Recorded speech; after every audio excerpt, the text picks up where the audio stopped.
like many of you, I am at home.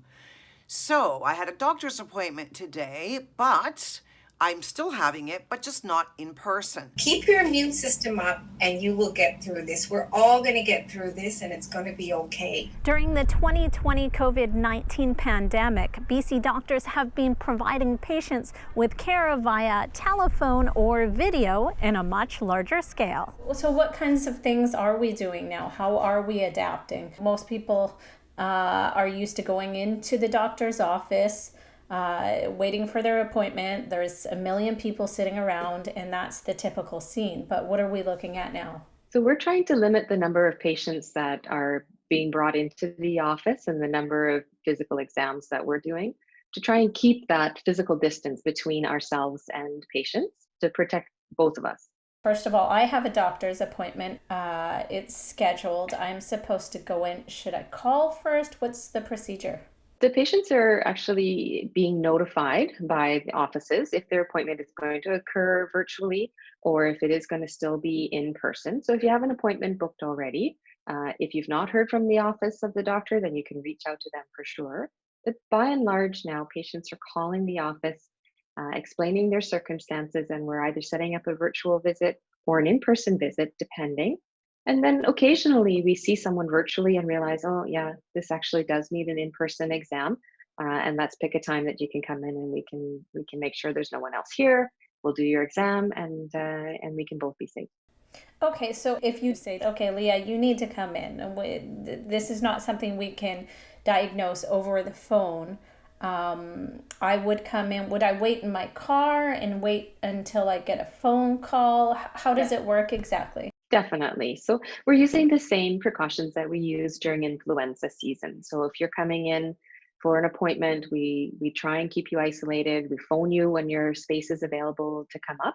Just really good channels of communication between our front staff and our patients as they're coming in. But definitely this is happening. So typically... I'm sorry to cut you off, but my doctor is actually calling right now. That's hilarious. Should I answer it and see what happens? Sure, go for it. Just calling in regards to your appointment for Thursday at 3:30, next Thursday the 9th. Yeah. So what we're doing right now is we're asking patients to give us a call when they are in the parking lot in their car. Okay. And then we will call you in when we have a room.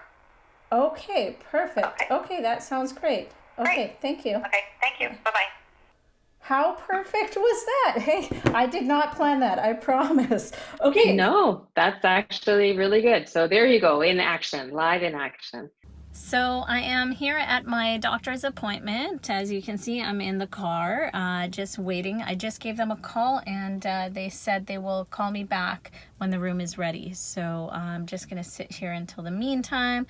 There's people around. I gotta divert from these people, but there's my doctor's office over there. So when they call me, I don't know how I'm going to get around all these people, but I'm going to try my best. I didn't bring a mask. I wish I did, but I do have my trusty hand sanitizer, so no touching the face, and sanitize every time I touch something that I should be touching, which is pretty much everything. So I survived the experience, but yeah, virtual will be a safer bet. If you can avoid going into the doctor's office, then I would recommend it. The doctor and yourself, you can't be 6 feet away. It's not going to work. I wore a mask, she wore a mask, but there was also a nurse that I came into contact with. So virtual is definitely a better idea if you just need to get prescriptions refilled or anything like that. Only go in if you have to. Yeah, your appointment obviously needs an exam of some kind, but there are many appointments that don't. So trying to limit the number of face-to-face visits, keeping people in their homes as much as possible, that's our goal. The virtual appointment is covered by MSP like any other regular visit to the doctor. I'm Leah Bolton. You're watching Fraser Focus. Stay with us.